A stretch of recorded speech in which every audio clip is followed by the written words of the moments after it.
ભરૂચ તાલુકાના કવિથા ગામે યુવાને પોલીસના ત્રાસથી આપઘાત કર્યો હોવાના સાંસદના આક્ષેપ બાદ ખળભળાટ મચી ગયો હતો। ભરૂચની સિવિલ હોસ્પિટલ ખાતે સાંસદ અને ધારાસભ્યએ પહોંચીને પરિવારજનોની મુલાકાત લીધી હતી। તો આ તરફ પોલીસે પણ નબીપુર પોલીસ મથકના પીઆઈ સહિત 3 પોલીસ કર્મીઓ સામે આત્મહત્યા માટે દુષ્પ્રેરણાનો ગુનો દાખલ કરીને તપાસ શરૂ કરી છે। ભરૂચ તાલુકાના કવિથા ગામ ખાતે રહેતા યુવાન કીર્તન વસાવાએ ઝેરી દવા ગટગટાવી આપઘાત કર્યો હતો। આ અંગેની જાણ પોલીસને થતાં પોલીસ કાફલો ઘટના સ્થળે પહોંચી ગયો હતો અને મૃતકના મૃતદેહને પોસ્ટમોર્ટમ અર્થે સિવિલ હોસ્પિટલ ખાતે ખસેડ્યો હતો। આ બધા વચ્ચે સાંસદ મનસુખ વસાવાએ સોશિયલ મીડિયા ઉપર પોસ્ટ કરતા ખળભળાટ મચી જવા પામ્યો હતો। સાંસદ મનસુખ વસાવાએ યુવાનની સુસાઇડ નોટ સાથે કરેલી પોસ્ટમાં લખ્યું હતું કે નબીપુર પોલીસના ત્રાસથી યુવાને આપઘાત કર્યો છે, ત્યારે સમગ્ર ઘટનાની ન્યાયિક તપાસની માંગ સાંસદ મનસુખ વસાવાએ કરી હતી। સુસાઇડ નોટમાં યુવાને નબીપુર પોલીસ દારૂના કેસમાં ખોટી રીતે હેરાન કરતી હોવાથી તેણે આ પગલું ભર્યું હોવાનો ઉલ્લેખ કર્યો હતો। તો આ તરફ ભરૂચ સિવિલ હોસ્પિટલ ઉપર પરિવારજનોના ટોળા ભેગા થઈ ગયા હતા, ત્યારે સાંસદ મનસુખ વસાવા તેમજ વાગરાના ધારાસભ્ય અરુણસિંહ રાણા પણ સિવિલ હોસ્પિટલ ખાતે પહોંચ્યા હતા અને પરિવારજનો સાથે મુલાકાત કરી હતી। આ અંગે મનસુખ વસાવાએ જણાવ્યું હતું કે 1 મહિના પહેલા પોલીસ ઇન્સ્પેક્ટર એમ.કે. પરમાર વિરુદ્ધ કરેલી રજૂઆત ધ્યાને ન લેવાતા આજે ગંભીર પરિણામ સામે આવ્યું છે, ત્યારે આવા પોલીસ કર્મીઓ સામે કડક પગલાં ભરવા જોઈએ। તો વાગરાના ધારાસભ્ય અરુણસિંહ રાણાએ જણાવ્યું હતું કે પોલીસ ઇન્સ્પેક્ટર સહિત 3 પોલીસ કર્મીઓને ડિસમિસ નહીં કરાય ત્યાં સુધી આ મામલો પડતો નહીં મુકાય। મામલાની ગંભીરતા સમજી ડીવાયએસપી સી.કે. પટેલ સહિતનો પોલીસ કાફલો પણ સિવિલ હોસ્પિટલ ખાતે પહોંચ્યો હતો। આ મામલામાં પોલીસે આખરે નબીપુર પોલીસ મથકના police inspector M K. Parmar, police constable Rajendrasinh અને સંદીપ સામે આત્મહત્યા માટે દુષ્પ્રેરણા તેમજ એટ્રોસિટી એક્ટ અંતર્ગત ગુનો દાખલ કર્યો છે। આ અંગે પોલીસે જણાવ્યું હતું કે આત્મહત્યા કરનાર કીર્તન વસાવા ભૂતકાળમાં દારૂના કેસમાં પકડાયો હતો। પોલીસે કીર્તનની કાર જમા કરી હતી, જે છૂટતી ન હોવાને કારણે તે તણાવમાં હતો, ત્યારે આ મામલે હવે પોલીસ કર્મીઓ સામે ગુનો દાખલ કરી તપાસ શરૂ કરવામાં આવી રહી છે।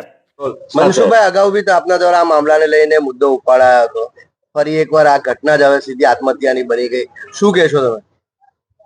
1 મહિના પહેલા કમ્પ્લીટ નબીપુરના પીએસઆઈ શ્રી પરમાર તથા તેમની ટીમે નિકોરામાં અમારા જિલ્લા પંચાયતના સભ્ય છે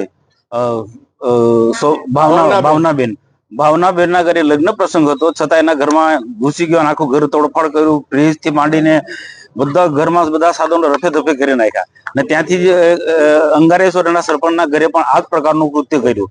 કોઈ પણ જાતના એના વગર ઘરમાં ઘૂસી જાય, ગમે તેના ઘરમાં તોડફોડ કરે। આ બાબત તે વખતે પણ જવાબદાર અધિકારીને ઉચ્ચ અધિકારી મેં 1 મહિના પહેલા જાણ કરી હતી કે આ પીએસઆઈ અને એમની ટીમ બિલકુલ બેફામ બની ગયા છે, લોકોને રંજાડે છે। અનેક ઘટનાઓ ઘટી છે, નાના નાના કેસો તો વર્ણન કરે 15 થી 20 જેટલા ઘટના ઘટે। આ જે તે સમયે અમારી માંગણી કરી હતી, એમને રજૂઆત કરી કે પીએસઆઈ ને બદલી કરવા। આદરણીય શ્રી અરુણસિંહ રાણા સાહેબે એમએલએ એ વિસ્તારના એમને પણ રજૂઆત કરી કે પીઆઈ પરમારને તાત્કાલિક બદલી કરો, પણ એની બદલી ન થઈ ને એના કારણે એક અમારા આદિવાસી યુવાન કીર્તનભાઈ વસાવા નું ગઈકાલે પોલીસના ટોર્ચરિંગ થી બેફામ રીતના એને કોઈ ને કોઈ પ્રકારે ટોર્ચરિંગ કર્યું કે તું આ ગુનો કરીશું, તું આ ગુનો કરી। એ ભાઈ સ્પષ્ટ કે છે કે 6 મહિનાથી કોઈ પણ પ્રકારનો દારૂનો ધંધો કરતો જ નથી, બિલકુલ આ બધું બંધ કરી દીધું છે, છતાં પણ એને ટોર્ચરિંગ કરે, અનેક પ્રકારની ધમકી આપે, તને આમ પાછલા કેસોમાં ઉભા કરીશું ને તારા પાછલા કેસોમાં ઉભા એ કરીને તને ફિટ કરી દીધું, પાસામાં મોકલીશું ને આ પ્રકારનું। આખરે આ કીર્તનભાઈએ એને સુસાઇડ નોટમાં લખ્યું છે કે પરમાર પીઆઈ અને કોન્સ્ટેબલોના 3ના જમાદારના નામ કે આ લોકોના ટોર્ચરિંગ થી મેં આત્મહત્યા કરું છું। અને દુઃખની વાત તો એ છે કે એ કીર્તનભાઈની દીકરીને રાતના 2 દિવસ પહેલા રાત્રે 2 વાગે બોલાવી, લેડીઝ પોલીસ વગર। આવી રીતના અનેક મહિલાઓને ગમે ત્યારે લેડીઝ પોલીસ વગર ત્યારે આ પીઆઈ પરમાર એની ટીમ ગમે ત્યારે રાતે બોલાવે છે અને ખરાબ વર્તન કરે છે। આ તો બહુ ખૂબ જ ખરાબ ઘટના છે। એમની દીકરી છે, અહીંયા છે મારી સાથે, અહીંયા છે એને પણ બિલકુલ એને બોલાય છે હિરલને। તો આ પ્રકારનું હદ વટાવી ગયું હતું અને આના માટે મેં વારંવાર કહ્યું છે, એના અનેક આગેવાનોએ રજૂઆત કરી છે, જવાબદાર અધિકારી રાણા સાહેબે પણ ખૂબ રજૂઆત કરી છે, છતાં પણ જે તે સમયે પગલા નથી લેવાયા।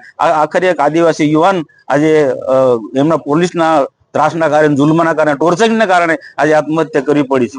મનસુખભાઈ, આપ બી જે સરકાર છે તેના જ સાંસદ છો, ધારાસભ્ય શ્રી પણ તેના જ છે, આપની જ ફરિયાદ ધ્યાન પર ન લેવાય ને 1 મહિના બાદ આ ઘટના બની ગઈ, શું કહેશો કે શું પ્રતિનિધિઓનું ચાલતું નથી? નહીં, અમારું ચાલે છે, સરકારમાં ચાલે છે, પણ કેટલાક આવા નાલાયક, નીચ ને ખરાબ વિચાર, ભ્રષ્ટ વિચારધારાના, જે 1 નંબરનો ભ્રષ્ટાચાર રગે રગમાં છે, એવા લોકો, આવા કેટલાક લોકો હોય એ આખી સરકારને બદનામ, પોલીસ ડિપાર્ટમેન્ટને બદનામ કરે છે.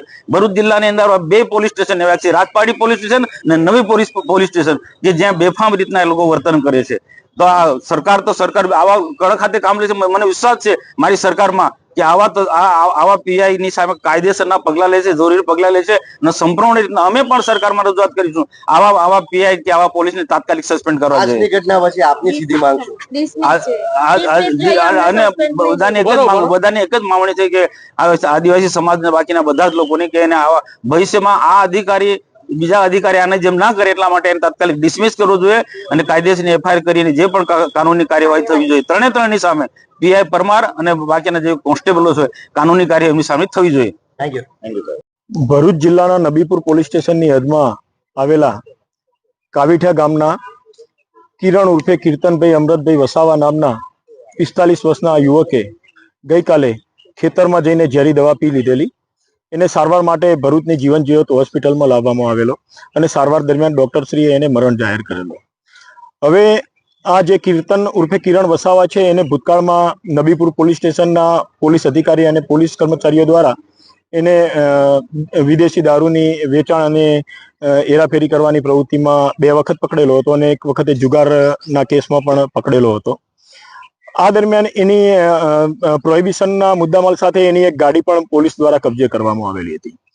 હવે આ કીર્તનના મોત બાદ એના પરિવારજનોને કીર્તન પાસેથી એક સુસાઇડ નોટ મળેલી અને સુસાઇડ નોટમાં એને પોલીસ દ્વારા એની આ ગાડી છોડવામાં નહોતી આવતી એવી એક એલિગેશન પોલીસ ઉપર કરેલી છે અને પોલીસ દ્વારા હેરાન કરવામાં આવતો હતો એવી એક એલિગેશન કરેલી અને પોલીસ નબીપુર પોલીસ સ્ટેશનના પીઆઈ શ્રી પરમાર અને 2 પોલીસ કર્મચારીઓના નામ પણ સુસાઇડ નોટમાં લખેલા હતા. એટલે આ જે એના પરિવારજનો હતા એમનો આક્ષેપ એવો હતો કે ભાઈ આ પોલીસની હેરાનગતિના કારણે આ માણસ એ સુસાઇડ કરેલું છે. એટલે ખરેખર તો આ જે પોલીસે પ્રોહિબિશનના ગુનાના કામે એની ગાડી જપ્ત કરેલી હતી એ ગાડી છોડવા માટેની કાયદાકીય પ્રોસિજર હોય છે અને પ્રોસિજરના આધારે એ જપ્ત કરેલો મુદ્દામાલ ખરેખર છૂટતો હોય છે. પરંતુ આ એના પરિવારજનોનો આક્ષેપ હતો કે ભાઈ પોલીસની હેરાનગતિના કારણે કિરણે આત્મહત્યા કરેલી છે. તો આ બાબતે એમના પરિવારજનોની લાગણીને ધ્યાન આપીને આ બાબતે અમે પોલીસ અધિકારી શ્રી પરમાર અને 2 પોલીસ કર્મચારીઓના વિરુદ્ધમાં એટ્રોસિટી એક્ટ અને આત્મહત્યાના દુષ્પ્રેરણ સંબંધમાં ગુનો રજીસ્ટર કર્યો છે. આમાં પોલીસ અધિક્ષક શ્રી મયુર ચાવડા સાહેબનાઓના સીધા સુપરવિઝન હેઠળ આ ગુનાની તપાસ અમે ડીવાયએસપી સી કે પટેલનાઓ કરી રહેલા છીએ. એટલે આ ગુનામાં જે કોઈ પણ પોલીસ કર્મચારીની જે કંઈ પણ ભૂલ કે એમાં જે કંઈ એમની ગુનાહિત હકીકત જણાઈ આવશે તો એ દિશામાં અમે તટસ્થ તપાસ કરીને જે ગુનામાં સંડોવાયેલા હશે અધિકારી કર્મચારીઓના વિરુદ્ધમાં જે કાયદાકીય કાર્યવાહી કરવાની થતી હશે તમામ કાર્યવાહી કરવા માટે આ પોલીસ गुनो रजिस्टर કરીને અમે ગુનાની તપાસ હાથ ધરેલી છે. इस वीडियो को लाइक करें, हमारे चैनल को सब्सक्राइब कर बेल आइकन जरूर प्रेस करें हमारी न्यू वीडियो सबसे पहले देखने के लिए.